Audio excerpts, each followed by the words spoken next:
ठहरिए महाराज।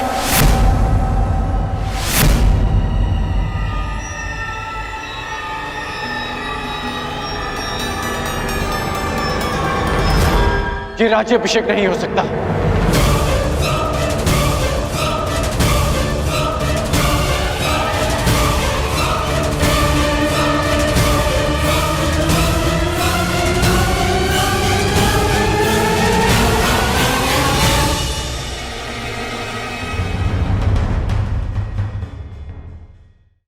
ये राज्याभिषेक नहीं हो सकता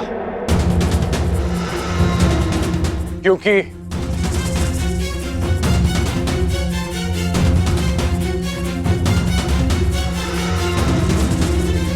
कुमार युधिष्ठिर अभी जीवित हैं।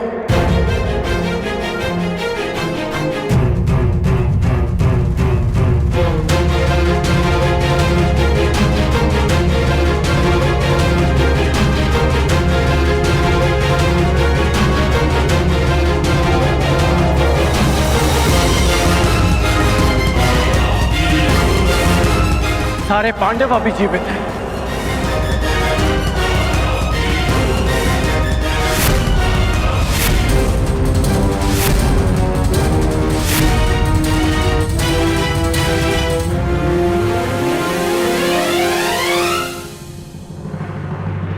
कर्ण, ये क्या कह रहे हो तुम? हाँ मित्र, पांडव जीवित हैं। पांचाल स्वयंवर में जिस ब्राह्मण युवक ने लक्ष्य भेद किया और मुझसे युद्ध किया वो अर्जुन है।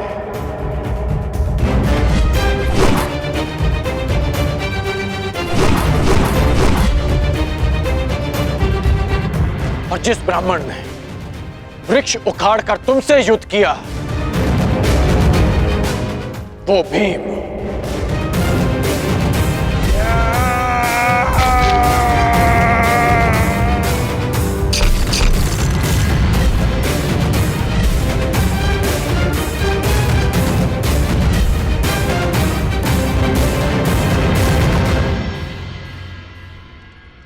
कर्ण, क्या तुम सत्य कह रहे हो?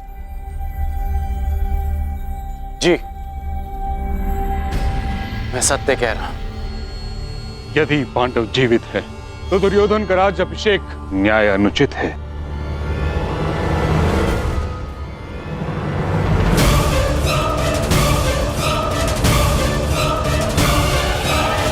ना ही उसे राजपद देना।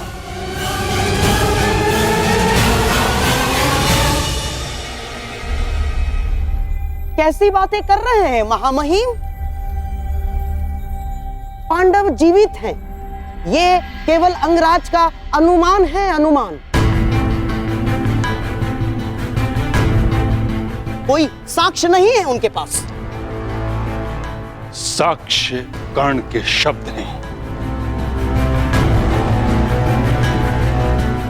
कर्ण हठी हो सकता है परंतु असत्यभाषी नहीं। कब से? महामहिम, राजनीति में विश्वास से काम नहीं होता ना। राजनीति में केवल साक्ष्य से काम होता है। महाराज, यदि अंगराज के पास पांडव जीवित होने का कोई साक्ष्य नहीं तो युवराज दुर्योधन का सम्राट बनाने में भी कोई बाधा नहीं। महाराज, मेरा आपसे निवेदन है कि आप उन्हें मुकुट पहना दें। क्या तुम्हारे पास कोई साक्ष्य है अंगराज?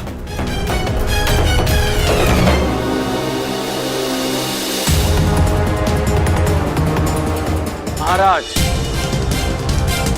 जो मेरे बाणों को काट सके वो केवल अर्जुन के ही बाण हो सकते हैं।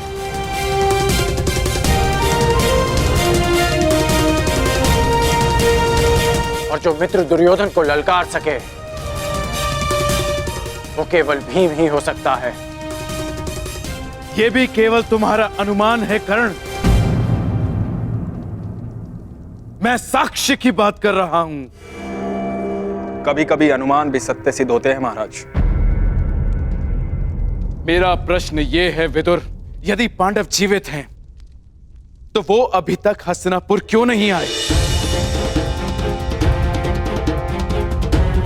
इतने समय तक छिपे क्यों रहे? क्या कोई उत्तर है तुम्हारे पास?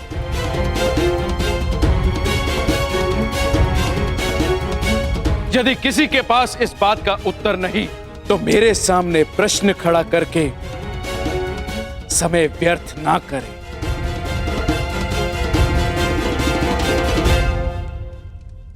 तो मेरा निर्णय है कि दुर्योधन का राज्य अभिषेक होगा।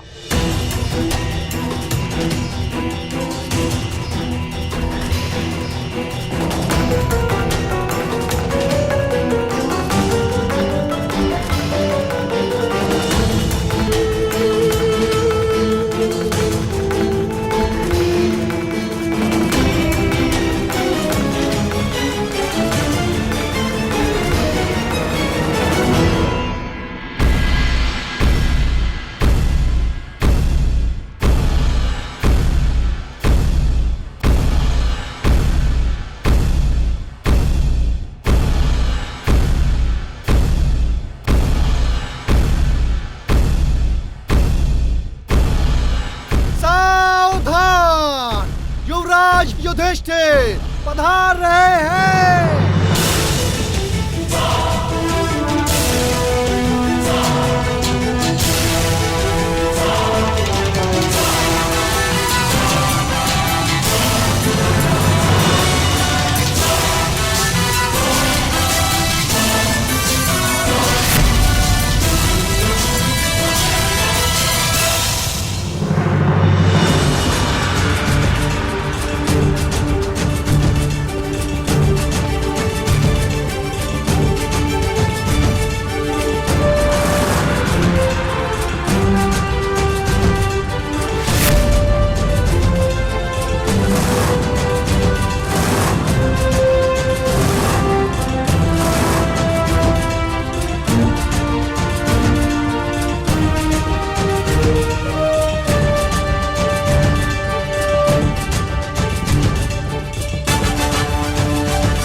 तुम्हें इस बात का अनुमान ही नहीं कि तुम्हें देखकर मेरे मन से कितना बड़ा भार उतर गया।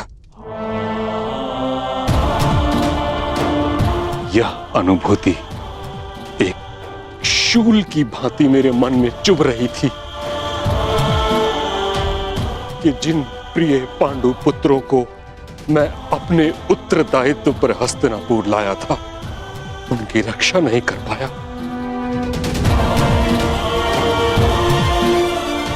इस समय तुम सबको सकुशल देखकर तुम अनुमान नहीं लगा सकते कि मुझे कितनी प्रसन्नता हो रही है।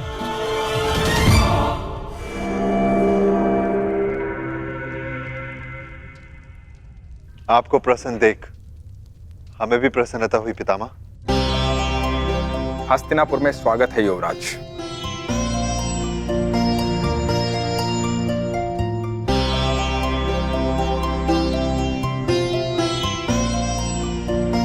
धन्यवाद विदुर काका श्री। आप हमारे साथ नहीं थे, परंतु आपकी मंगल कामना सदैव हमारे साथ थी।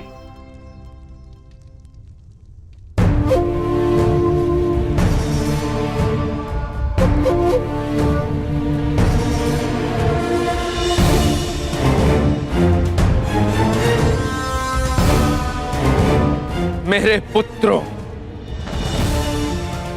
ईश्वर की महान कृपा है कि तुम सब सकुशल हो। अब मैं मृत्यु उपरांत अपने भ्राता पांडु को अपना मुख दिखा सकूंगा।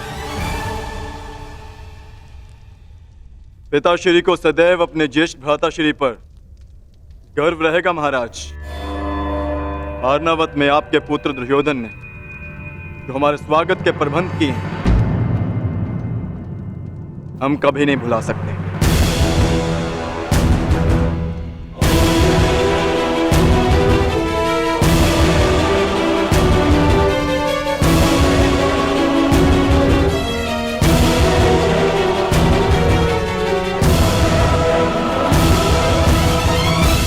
पुत्र युधिष्ठिर, एक प्रश्न मेरे मन को व्यथित कर रहा है। तुम सब जब वर्णावत की दुर्घटना में सुरक्षित थे तो हस्तिनापुर क्यों नहीं चले आए?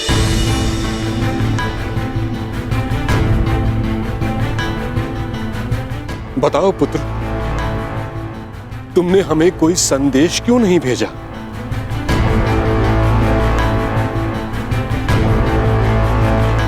युधिष्ठिर, इतना मैं जानता हूं कि भयभीत तुम किसी से हो नहीं और असत्य तुम कहोगे नहीं।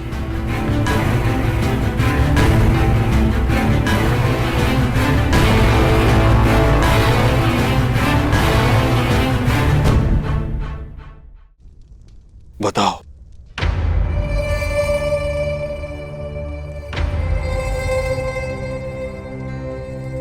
हम आपको कष्ट नहीं देना चाहते थे पितामह,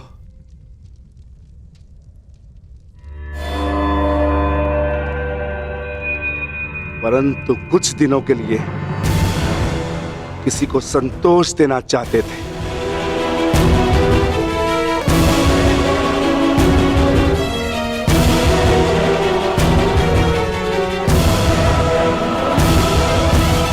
भीम का तात्पर्य यह है कि हम माता श्री को संतोष देना चाहते थे, क्योंकि माता श्री हस्तिनापुर में नहीं आना चाहती थी। परंतु क्यों? पुत्री कुंती के मन में यह विचार क्यों आया? क्योंकि मैं चाहती थी मेरे पुत्र सामान्य जीवन जिए।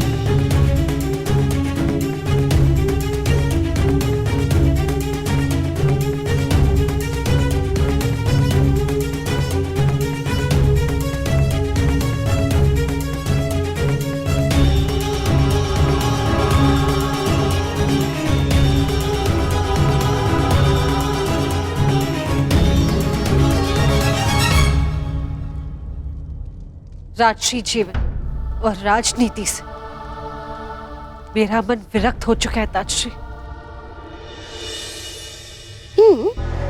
तो लौटी क्यों? वन में भटकती रहती, मन विरक्त हो गया था।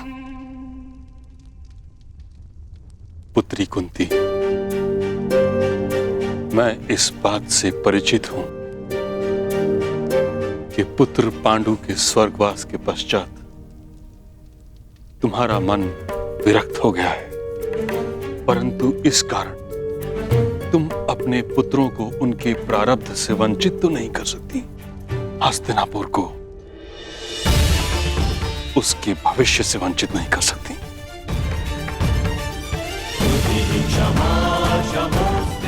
कुंती पुत्री,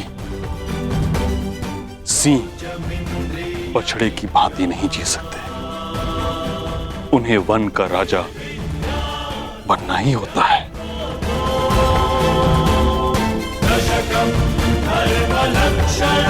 यदि तुमने यहां आने में थोड़ा विलंब किया होता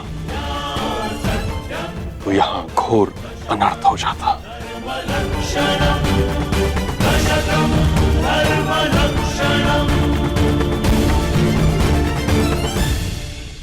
अपने पुत्र को अनर्थ से दूर रखना चाहती थी, इसलिए हम नहीं लौटे ताजश्री। जब तक भीष्म जीवित है, मेरे पुत्रों का कोई अनर्थ नहीं हो सकता।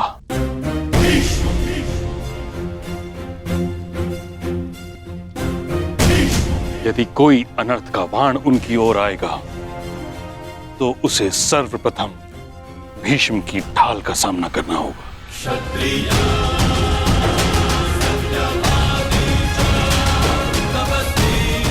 अंत भला तो सब भला।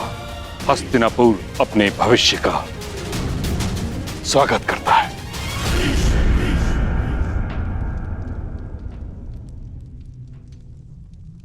किंतु ये तो बताओ पुत्रों, वारणाव्रत से जाने के पश्चात क्या हुआ? कहाँ रहे तुम लोग? होना क्या है, सूर्य के तेज को मेघ कब तक रोकेगा? अंगराज ने अभी बताया किस प्रकार अर्जुन ने अपने पौरुष और कौशल का प्रदर्शन किया और स्वयंवर में पांचाली को जीत लिया।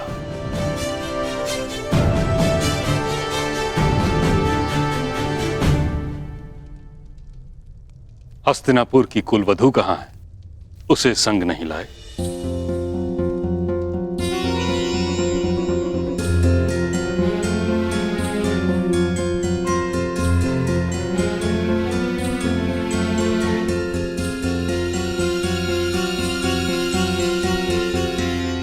देवी पांचाली,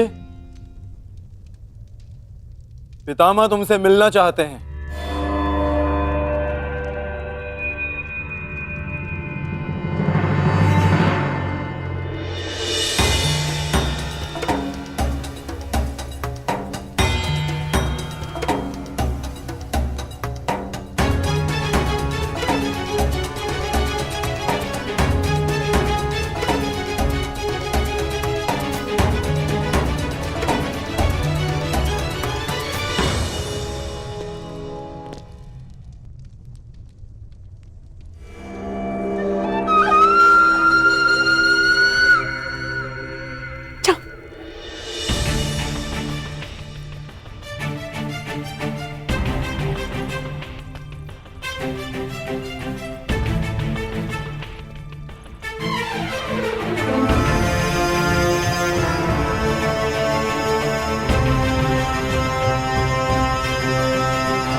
पांचाली वेदी मध्यात् समुत्थिता सुभागा दर्शनीयांगी स्वसीताय तलोचना।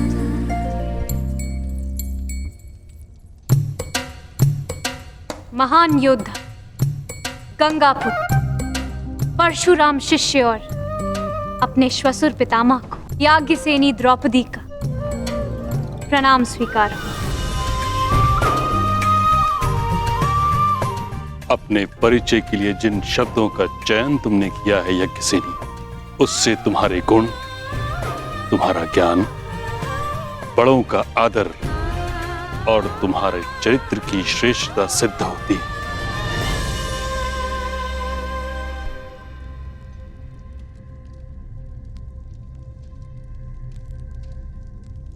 कदाचित इसलिए तुम्हारा वरण करके मेरा पौत्र ये भूल गया कि विवाह के पश्चात वर वधू को आशीर्वाद साथ लेना चाहिए।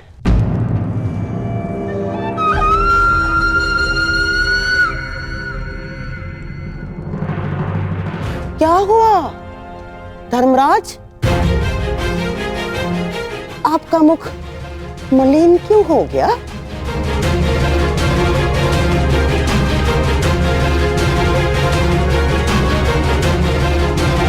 अर्थात कुछ कहना चाह रहे हो?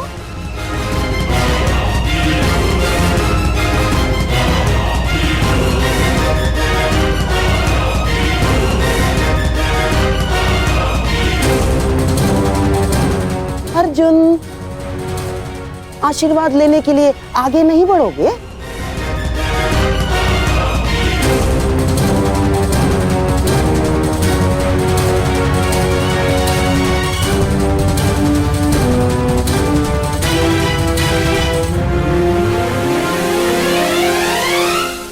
परंतु पितामह, पंचाली केवल अर्जुन की पत्नी नहीं है।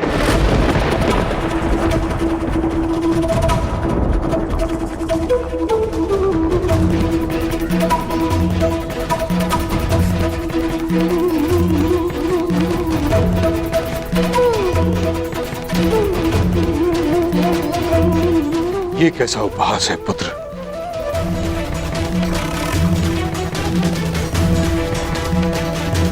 अर्जुन ने पांचाली का स्वयंवर जीता है, उसका वरण किया है।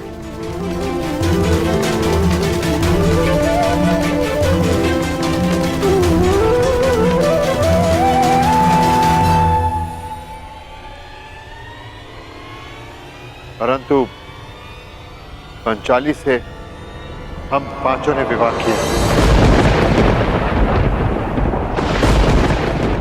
ये क्या कर दिया तुम लोगों ने? ये क्या अनर्थ कर डाला युधिष्ठिर? यज्ञसेनी को जब अर्जुन ने वरा तो तुम पांचों उससे विवाह किस प्रकार कर सकते हो? धन, धान्य, संपत्ति, राज्य, इन सब का बंटवारा हो सकता है, परंतु पत्नी उसका नहीं। माता की वाणी भी नहीं काटी जा सकती पितामह।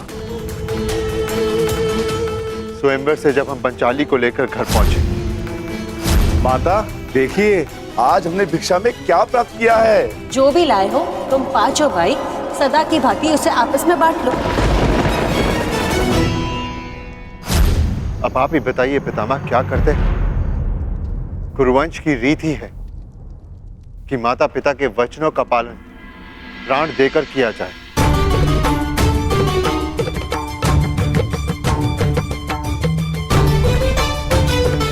एक माता 5 पुत्रों को जन्म दे, यह नीति संगत है, परंतु एक स्त्री से 5 पुरुष विवाह नहीं कर सकते।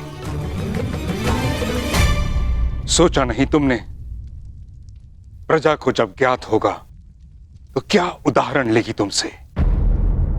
राजा और युवराज प्रजा के लिए प्रेरणा का स्रोत होते। तुम ये कैसे भूल गए कि तुम हस्तिनापुर के युवराज हो? युवराज? महामहिम, कैसी बातें कर रहे हैं आप? युवराज वो नहीं होता जो मस्तक पर मुकुट धारण करता है। युवराज तो वो होता है जो प्रजा का उत्तरदायित्व धारण करता है, और प्रजा का उत्तरदायित्व भूलकर कितने समय तक अज्ञात रहने वाला कैसा युवराज?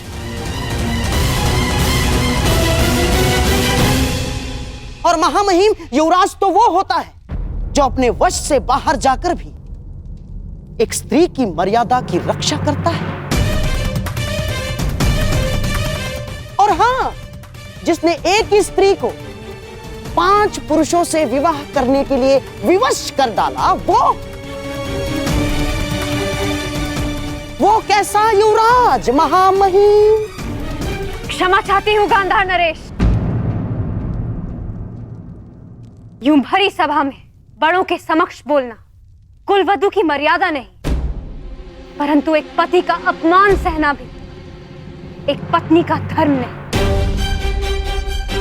मुझे इस विवाह के लिए किसी ने विवश नहीं किया। आर्य अर्जुन के अतिरिक्त शेष पांडव भाई संन्यास को तत्पर थे। मैंने ये विवाह स्वेच्छा से किया है, विवश होकर नहीं। अपनी इच्छा से मैं नहीं मान सकता याज्ञसेनी।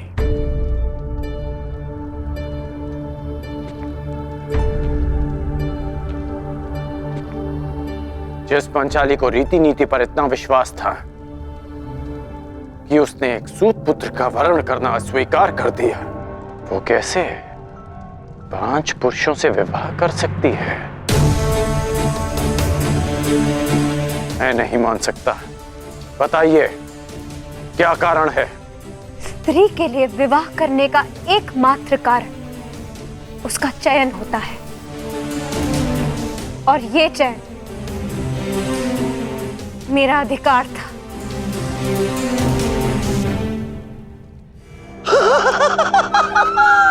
अद्भुत, अद्भुत!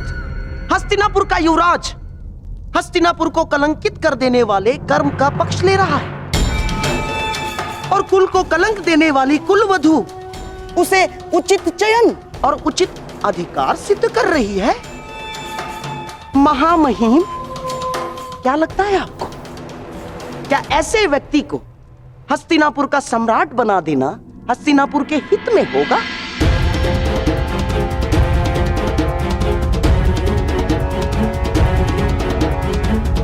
महाराज, ये कर्म हस्तिनापुर के इतिहास को सदैव सदैव लज्जित करेगा महाराज।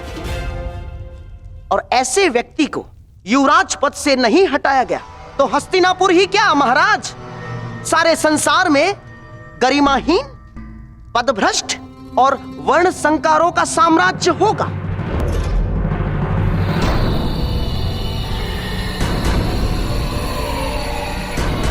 युधिष्ठिर, तुम तो धर्म के प्रतीक हो पुत्र, मुझे तुमसे ऐसी आशा न थी।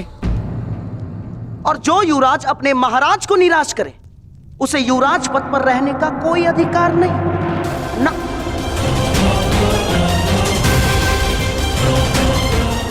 कौन अधिकारी है और कौन षड्यंत्रकारी, इसकी व्याख्या की जाएगी तो गूंज गांधार तक जाएगी मामाश्री। युवराज पद ज्येष्ठ भ्राताश्री को दान में नहीं मिला, अपने पौरुष, पराक्रम और बल से अर्जित किया है हमने। हस्तिनापुर के युवराज होने का अधिकार केवल और केवल ज्येष्ठ भ्राताश्री युधिष्ठिर का है।